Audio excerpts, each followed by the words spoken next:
ওরে বাবা, আল্লাহ ফেরেশতাদেরকে বলবেন জোরসে টানো। আরে কথা বলেন, জোর হলো না? আরো জোরে, ডাইরেক্ট জাহান্নাম। কথা ঠিক কিনা?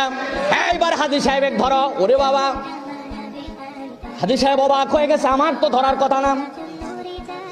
কোমরের মধ্যে দড়ি। আল্লাহ আমি কি করলাম? আল্লাহ ভিডিও ওপেন করে দিয়েছে, মক্কা শরীফ গেছে, যাওয়ার পরে কাবার সামনে দাঁড়ায় দোয়া করতেছে। ওরে বাবা, কাবা দেখলে সকলেরই মন নরম হয়। কথা ঠিক কিনা? চোখে পানি আছে, ঠিক কিনা? কি দোয়া করতেছে শুনিতে একটি, এত মায়া ভরা দোয়া। আরে কান্দে কান্দে বুক ভাসায় ফেলতেছে। মুরব্বী দোয়া করতেছে, আল্লাহ আসার আগে আল্লাহ আমার জমি ছিল 10 বিঘা, একটা অনুষ্ঠান করছিলাম করে মেয়েগুলাকে ভূগোল ইতিহাস সব বুঝ দিয়া থানাই পানাই করে 1.5 বিঘা দিয়ে সব বিদায় করে বাকি জমাগুলা ছেলেদের মধ্যে ভাগ করে দিয়েছিলাম। আল্লাহ আমার ভুল হয়ে গেছে, তুই মাফ করে দে।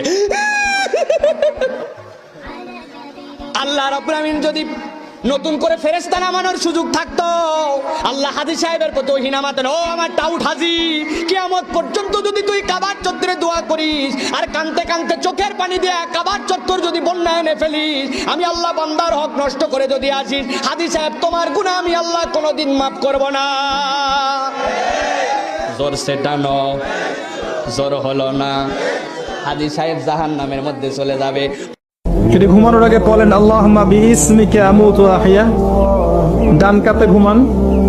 ঘুমানোর আগে যদি ওযু অবস্থায় ঘুমাতে পারেন, সূরা কাফিরুন পড়তে পারেন একবার সূরা ফালাক, একবার সূরা নাস, একবার সূরা ইখলাস পড়তে পারেন। হাত একত্রিত করে ফু দিয়ে মাথা থেকে এগুলো মাসাজ করতে পারেন। সারা রাত নফল পড়লে যে নেকিটা পেতেন ঘুমের মধ্যে পেয়ে যাবেন ইনশাআল্লাহ।